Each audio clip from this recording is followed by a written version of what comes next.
আপনার পাসপোর্টের মেয়াদ শেষ, আপনার পাসপোর্ট এখনো মালুমাত করতে পারতেছেন না, আপনি কোম্পানি পিছে ঘুরতেছেন, কোম্পানি আপনার পাসপোর্টটা আপডেট করতেছে না, তাহলে ভিডিওটা আজকে আপনার জন্য।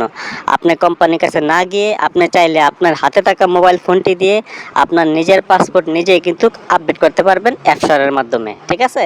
তাহলে অবশ্যই ভিডিওটা কন্টিনিউ করবেন, ভিডিওটা কোনো স্কিপ করবেন না, তাহলে আপনারা কোম্পানির কাছে দৌড়াইতে হবে না, কোম্পানির কাছে যাইতে হবে না, আপনারা আপনাদের হাতে থাকা মোবাইল ফোন দিয়ে আপনাদের পুরনো পাসপোর্ট নাম্বারটা নতুন পাসপোর্ট নাম্বার দিয়ে আপডেট করে দিতে পারবেন। তো সেটা কিভাবে করবেন, তো সেটা আজকে আমরা দেখানোর চেষ্টা করব। তাহলে শুরু করা যাক। তো সেটা করার জন্য আপনারা ক্রোম বাজারে চলে আসবেন।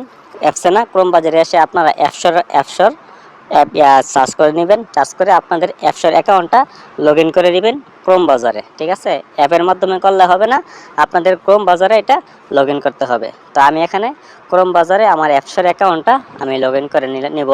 তো আপনারাও আপনাদের অ্যাপসর অ্যাকাউন্টটা লগ ইন করে নেবেন ক্রোম বাজারে, ঠিক আছে? তো আমি আমার ইউজার আইডি এবং পাসওয়ার্ড দিয়ে আমার অ্যাপসটা আমি লগ ইন করে নেব। তো আপনারাও আপনাদের ইউজার এবং পাসওয়ার্ড দিয়ে আপনাদের অ্যাপসটা লগ ইন করে নেবেন। তো লগ ইন হওয়ার পরে তারপরে আমরা দেখব যে কিভাবে আমরা স্টেপ বাই স্টেপ আমাদের পাসপোর্ট আমরা আপডেট করব। তো আমি এখানে লগ ইনে ক্লিক করব। তো আপনারাও লগ ইনে ক্লিক করবেন। তো লগ ইনে ক্লিক করার পরে আপনাদের মোবাইলে একটা ওটিপি যাবে, যে নম্বরে আপনাদের অ্যাপসের অ্যাকাউন্টটা খোলা আছে সেই নম্বরে একটা ওটিপি যাবে, সেই ওটিপিটা জাস্ট এখানে বসাই দিবেন। তো আমি আমার ওটিপিটা বসাই দেওয়ার পরে আমাদের মূল ইন্টারফেসে চলে আসছে। তো এখানে আসার পরে আপনারা মাই সার্ভিসে ক্লিক করবেন, কারণ মাই সার্ভিসে আপনার সমস্ত ইনফরমেশন মাই সার্ভিসে পাইবেন। এখানে ক্লিক করার পরে পাসপোর্ট অপশনটাতে আপনারা ক্লিক করবেন। তো এখানে আমি পাসপোর্টে ক্লিক করব। তো পাসপোর্টে ক্লিক করার পরে তো নিচে দেখেন লেখা আছে রেসিডেন্ট সার্ভিস, তো এখানে আপনারা ক্লিক করবেন। তো আমিও এখানে ক্লিক করব, আপনারা এখানে রেসিডেন্ট সার্ভিস, তো এখানে ক্লিক করলে আপনাদের অপশনটা চলে আসবে। তো এখানে ক্লিক করার পরে দেখেন যে আমার পাসপোর্টের ইনফরমেশনগুলো কিন্তু এখানে শো করতেছে, অর্থাৎ চলে আসছে। আমার কবে ডেট শেষ হয়েছে, কবে কি হয়েছে সব কিছু কিন্তু আমার এখানে দেখাইতেছে, ঠিক আছে? তো সব কিছু আপনার দেখানোর পর এখানে আপডেট রেসিডেন্ট পাসপোর্ট ইনফরমেশন, এর নিচে স্টার সার্ভিস অপশনগুলো একটা অপশন আছে, আপনারা স্টার সার্ভিসে এখানে ক্লিক করবেন, ঠিক আছে? তো এখানে ক্লিক করার পরে তো দেখা যাক আমাদের সেই পাসপোর্টের ইনফরমেশনগুলো আবার চলে আসছে আমাদের সামনে, কখন পাসপোর্টের মেয়াদ শেষ হয়েছে, কবে করছিলেন সব কিছু কিন্তু এখানে আপনারা দেখতে পাবেন, ঠিক আছে? এর থেকে যখন নিচে একটু স্ক্রল করবেন তখন আপনাদের সেই অপশনটা কিন্তু আপনারা পেয়ে যাবেন, ঠিক আছে? তো আপনারা এখানে সব কিছু দেখে নেবেন, দেখে নেওয়ার পরে একটু নিচে স্ক্রল করবেন। স্ক্রল করার পরে এখানে কিছু কন্ডিশন দেওয়া আছে যে আপনাদের পাসপোর্টটা কিভাবে হতে হবে, ঠিক আছে? তো আপনাদের পাসপোর্টটা অবশ্যই সুন্দর করে আপনাদের যে মূল যে ছবি, যে পাসপোর্টটা, সেই পাসপোর্টটা একটা ছবি তুলে নেবেন সুন্দর করে, যাতে ক্লিয়ার বোঝা যায়, ঠিক আছে? যদি বাঁকা তারা হয় তাহলে তারা নিবে না। এখানে স্পষ্ট বলে দিচ্ছে যে কিভাবে করতে হবে, ঠিক আছে? দেখেন গ্রিন একটা টিকমার্ক আছে, এরকমভাবে পাসপোর্টটা আপনাদের ছবি তুলতে হবে। এবং নিচে দেখেন আরেকটা অপশন আছে, শুধু কিউআর কোডটা, আপনার পাসপোর্টের নিচে যে একটা কিউআর কোড আছে সেই কিউআর কোডটা আপনারা সুন্দরভাবে একটা ছবি তুলে নেবেন। দেখেন এখানে কিন্তু মার্ক করে দিয়ে দেওয়া হয়েছে শুধু নিচে কিউআর কোডটা।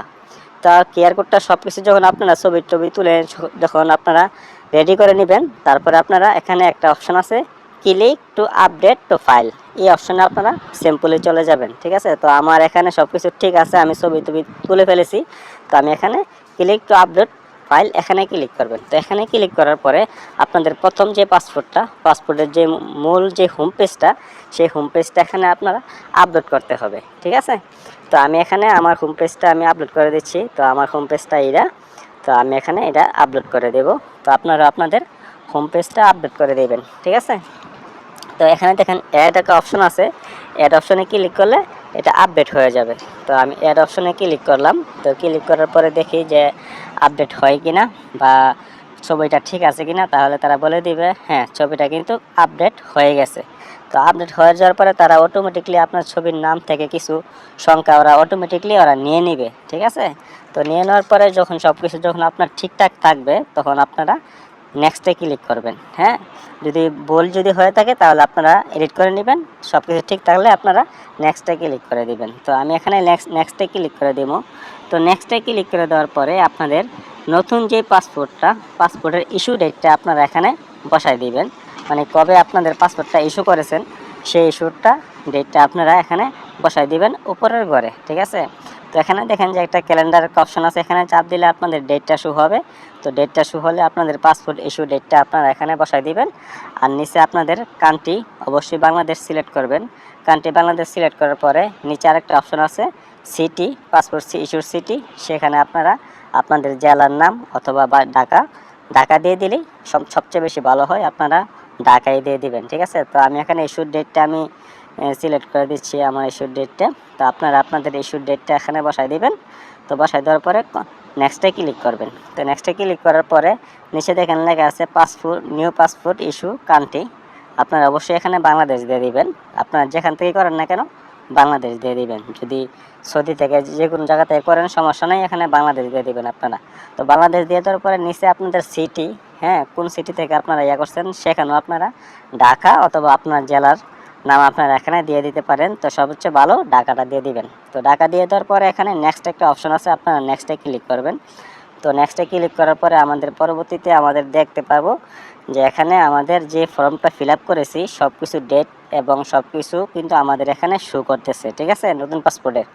তো সব কিছু যখন শো করতেছে, তো সব কিছু শো হওয়ার পরে তো এখানে আপনাদের কি করতে হবে, সব কিছু যখন ঠিকঠাক থাকে তখন একটু নিচে একটু স্ক্রল করবেন, দেখি আর কোনো অপশন আছে কিনা। তো আপনারা দেখে নেবেন সব কিছু ডেট ঠিক আছে কিনা। তো এখানে একটু স্ক্রল করলে দেখতে পাবেন যে আপনাদের এখানে 60 রিয়াল ফি কাটবে। যদি আপনারা নিজে থেকে করতে চান তাহলে অবশ্যই 60 রিয়াল সরকারকে আপনারা ফি দিতে হবে, ঠিক আছে। ফি দিলে তাহলে কোম্পানির কাজ দরকার নাই, কোম্পানির কাছে যাওয়ারও দরকার নাই, আপনারা অটোমেটিকলি করে নিতে পারবেন। তো এখানে দুইটা ঘর আছে, সেই দুইটা ঘরে আপনারা টিকমার্ক দিয়ে দিবেন যেহেতু আপনারা এখানে পেমেন্ট করবেন। তো এখানে আপডেট পাসপোর্ট পেমেন্ট, তো এখানে ক্লিক করার পরে আপনাদের ব্যাঙ্ক কার্ডের ইনফরমেশনগুলো ওরা চাবে, আপনারা কোন কার্ড থেকে আপনারা পেমেন্টটা পে করতে চান।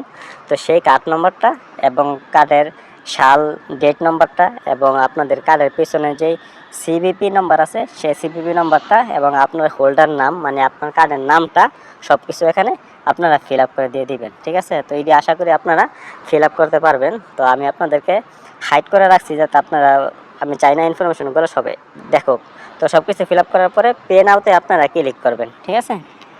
তো পে নাওতে ক্লিক করার পরে আপনারা যেই ব্যাঙ্ক কার্ড দিয়ে আপনারা পেমেন্টটা করতে চান, তো সেই ব্যাঙ্ক কার্ড নম্বরে একটা ওটিপি যাবে, একটা কোড যাবে, সেই কোডটা আপনাদের এখানে বসাতে হবে, ঠিক আছে।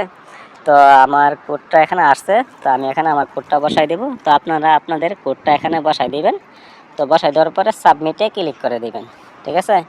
তো সাবমিটে আমি ক্লিক করে দিলাম। তো সাবমিটে ক্লিক করে দেওয়ার পরে এখানে দেখেন লেখা আছে পেমেন্ট সাকসেসফুল, মানে আমার পেমেন্টটা আপডেট হয়েছে এবং কি আমার ইনফরমেশনগুলোও কিন্তু আপডেট হয়ে গেছে, ঠিক আছে।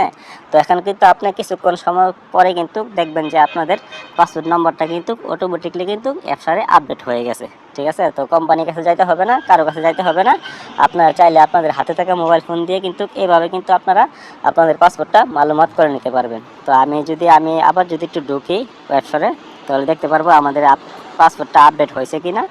তো আমি অ্যাপসারে আবার ঢুকলাম। তো ঢোকার পরে দেখেন যে এখানে কিন্তু আমার পাসওয়ার্ড নাম্বারটা কিন্তু আপডেট হয়ে গেছে।